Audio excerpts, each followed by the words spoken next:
Mel Kiper, as he did last year, putting his final mock draft out over a week early, which I find interesting. But he's got 2 trades in this one, 2 rounds as well, so we'll go rapid fire on quite a few of these picks. No surprise, Fernando Mendoza is the #1 selection. That's very obvious.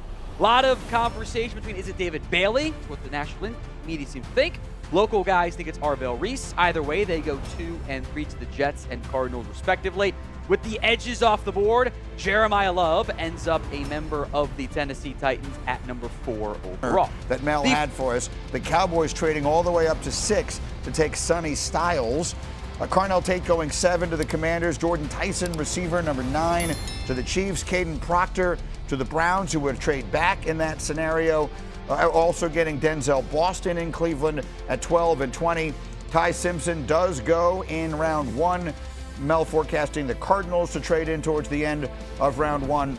And then Jadarian Price, the running back from Notre Dame. So we had 2 Notre Dame running backs. 2026 NFL mock draft season just got real because Mel Kiper finally dropped his pick predictions for rounds 1 and 2, and now the talking stage is over. This is the point where fan bases stop dreaming and start panicking, because once a final mock comes out from somebody plugged in like Kiper, people around the league start reading it differently. They stop treating it like content and start treating it like smoke. And when you add in 2 projected trades, a top 10 shakeup, and a bunch of late risers, this stops being a boring list of names and turns into a warning shot for half the NFL. Here's the part nobody is talking about. Kiper didn't frame this as what he would do. He framed it as what he believes teams will do when they're actually on the clock. That changes everything, because now this isn't just some fantasy big board where a guy is matching favorite prospects to favorite teams. He's leaning on team needs, evaluations, and conversations with coaches, scouts, and executives. So when he says Indiana quarterback Fernando Mendoza is locked in at #1, that's not really the interesting part. The interesting part is what comes right after that, because according to this mock, the real chaos starts almost immediately. Cowboys and the Browns make the very popular swap, if you follow either side on social media. Cowboys get 6 and 39, Cleveland gets 12 and 20. It then becomes back-to-back Buckeyes off the board. The event here is Kiper's final 2-round 2026 mock draft, and the reason this one matters is because it gives us more than just the top 10. It gives us the shape of the class. It shows where teams may be valuing positions, which prospects are rising late, where the trade zones are, and how the board could tilt once a couple of key names come off early. And right away, you can see that this class is not being treated like one with a clean, obvious top tier all the way through. There are players that teams love, sure, but there is also real uncertainty, especially once you move past the first few picks. That uncertainty is where the drama lives. Caden Proctor to the Browns in the trade down, so it's not the heavily mocked Monroe Freeling pick. Mekhi Lemon goes 13 with, I think, some questions on how much longer Devontae Adams will be around. Spencer Fano goes 14 to the Baltimore Ravens. So let's start where Kiper starts. Fernando Mendoza to the Colts at #1. No surprise there. That feels like the one thing everybody can agree on. But then you get to picks 2 and 3, where David Bailey and Armand Reese come off the board to the Jets and Cardinals. Right there, before some fan bases can even settle in, 2 premier edge defenders are gone. And that matters, because the minute the top pass rushers leave, the rest of the board starts changing shape. Teams that thought they could sit back suddenly start thinking about moving. Teams that had one defensive star in mind now have to pivot, and you can already feel the pressure building. Then comes Jeremiah Love to the Titans at 4, and that is where this mock starts revealing how teams may really see this class. Love is not just a good player in this setup. He's treated like one of the elite centerpieces. That tells you something. It tells you there are certain prospects in this draft who aren't just being graded on positional value,